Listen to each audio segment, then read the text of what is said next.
Hey, good afternoon, y'all. This is Craig Smith II here from Let's Draw on Something fame. Let me make a quick announcement before I get to the point of this video. Let's Draw on Something, episode 22 will hopefully be returning tomorrow, depending on what my co-host has to do. We got a lot of things we're going to cover, but I'm going to go ahead and get this one out the way. Former Georgia coach, Georgia Bulldogs football coach, and now Miami Hurricane football coach Mark Richt announced today that he was abruptly retiring.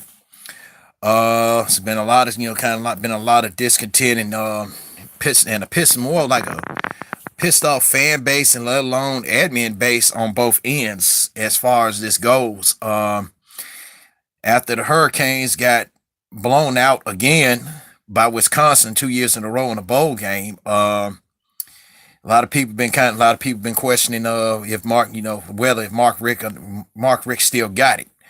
Here's the thing, and what a lot of so-called Miami Hurricane fans who kind of like refuse to read the news or whatever and state the obvious.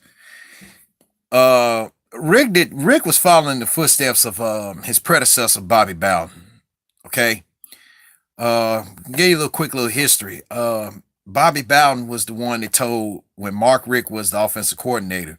He told Mark to go ahead and take the Georgia job back in 2001.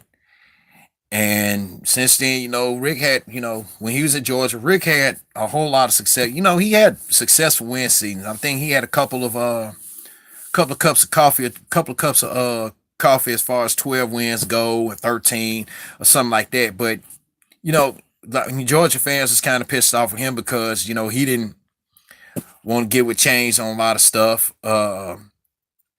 And he didn't, he didn't produce a championship. And really, I think what ticked a lot of fans off was when it was that one year. I think that year they was number one. DJ Shockley, whichever year they was number. I think Matt with the year, yeah, the Matt Stafford's last year. Matt Stafford started over DJ Shockley, and I think that was a messed up part on there because they said Shockley, he had the mechanics, the accuracy, and all that. But Mark Rick didn't like don't he, some way, shape, or form. There was something going on there, so Stafford had got to start over Shockley. So don't give me the line what was going on about that. Shout out to my boy Jimmy J Smooth because he can tell you about that more than I do. But I do remember that Stafford taking over for DJ Shockley, and Shockley hadn't even played in the game since. Uh, then when he got fired, Rick was about to call it a quits after he got fired from after he got dismissed from Georgia. But when Al Golden, and there was a lot of Miami Hurricane fans had basically was basically tired of Al Golden when the quote unquote golden years was over, Rick came a calling. So I mean, hey, he finished with a pretty good year, but let's just keep it 1,010, okay? Like I said before, and I made a subtle hint. Rick was following the footsteps of Bobby Bowden. Bobby Bowden never want to change his ways on shit. Mark Rick didn't want to either. Okay. Once upon a time, Bobby Bowden had his son as offensive coordinator, and Bowden's son didn't have no prior football experience, but they named him offensive coordinator after Rick left. Okay. So then, and we get to Miami, he names the offensive coordinator, and stuff and that. But he been calling plays though. And even some of the Miami fan base and the brass were asking, okay, why would you name an offensive coordinator, but you don't let him call plays? And Rick he's known to be a little he's known to be a great guy. You can tell you great guy, but when talking to media and addressing the media, he keeps it at somewhat in quote singular quotes. He keeps it 110 at times, but other times he be nonchalant, short, and rude to people. Like he can do what the fuck he wants to. So this year has been a lot. I forgot the guy's name. His last name is Brown, and the dude's about like he like in his 20s. He probably passed 30. I think he's 31 now, 32. Because when Rick hired him, he was 28. So he took the dude's spot. A lot of people, and then it even had this year even had Miami fans question, okay, who calling plays? Is it gonna be this dude or is it gonna be you? Make your mind who it's gonna be. Rick would give nonchalant answers by saying, well, it's gonna be him, but I'm gonna still call him, but he'll end up still calling him. Okay, the court now looking at the Miami team, I mean, shit, they were stacked. They had a good offensive line, good running game, good wide receivers, a good tight end, and everything else. Defensive wise, Manny, I forgot his last name, but he's now the Temple coach. But they saying though, if he can get out his contract, he may go back to Miami because a lot of the fans love Manny. I forgot Mannigan's. Damn, I forgot his name because he just took the Temple job. He was the defensive coordinator.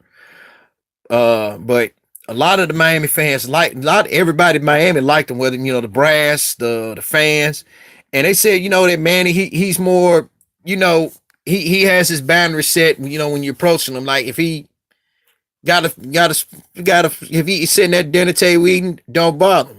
If he walking somewhere, he talking to somebody, you see him out the street, you recognize him, he'll shake your hand and tell you, hey, how you doing?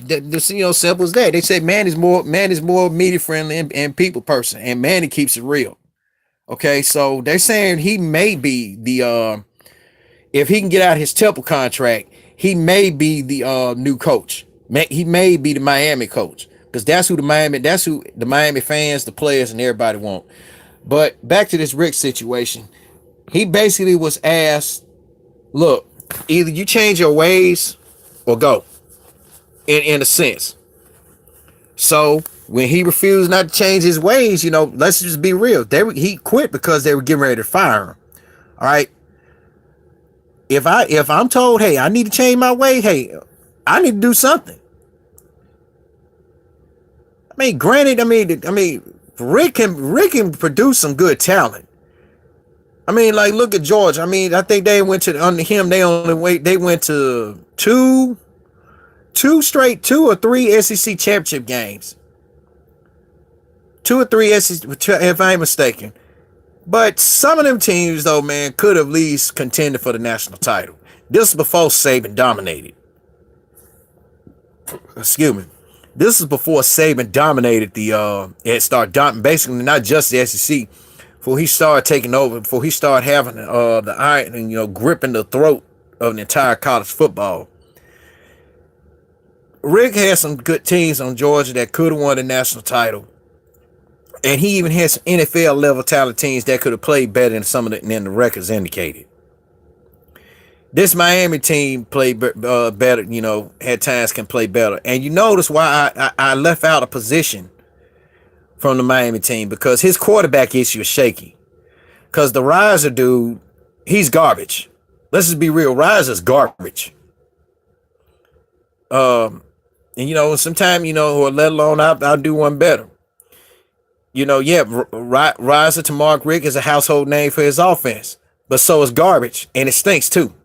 Riser sucks, and then the other two quarterbacks, I don't know what the fuck going on. One of them, who's supposed to be starting, got in trouble on something about a Snapchat issue or something like that, and the other guy, he's flirting about transferring, but Rick don't want him to. But and I even made a tweet about that, kind of like being funny, but let's just keep it real. And I said, well, when the going gets tough, you don't have no choice but to quit when you can't do one thing to be told, when you can't do as you told. So that was Rick. And Rick, he pushing 60, so I mean it's best for him to step away. Cause he runs outdated offense, he's not creative. And he doesn't, it kind of like reminds me of Mike McCarthy a little bit. He don't want to get creative on a lot of shit. He don't want to give people, he don't want to let people do their job. He don't want to let like coordinators coordinators coordinate in a position.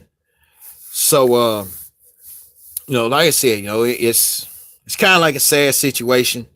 And, and the reality is Mark Richt just went on ahead and retired because He's one of them coaches that just don't want to change his ways. Period. It's just like an old person, you know, when you whether somebody in your family, anybody that you know in your family that just refuse to change their ways. Sometime, hey, the ways the ways you did back in the 80s and the 90s, shit obsolete. And in the early 2000s, this shit obsolete. We had in the 20 decades in the millennium almost. You gonna have to join everybody for change. You know, everybody's running RPO. Mark Richt, he's still running that old fashioned one back offense. Coaches his age have been evolving, but he did not want to change. He just wanted to stick to what he knew.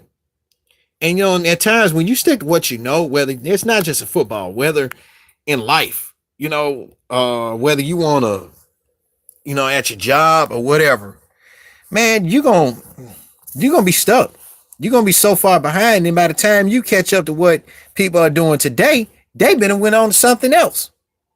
You know, so hey, I have respect for him. I said I love my, got respect for Rick. We wish him the best.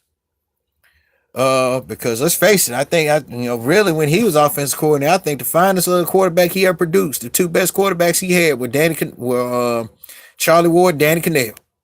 Enough said. But man, hey, when you ask to change your ways, especially by your bosses, do what the fuck you're supposed to. You do what the fuck is you told, or as you're asked. Let's just put it like that. If you're asked to change your ways, fucking do it. So I get, like I said, I guess Rick just went on ahead side and Rick just went on ahead side and just went on ahead and called it a quits. But anyhow, this is I'm just gonna sign it off. This is this Craig Smith II for Let's Draw on Something. Leave comments, give me a thumbs up or whatever. So I'll see you guys tomorrow, or probably later on with some more stories.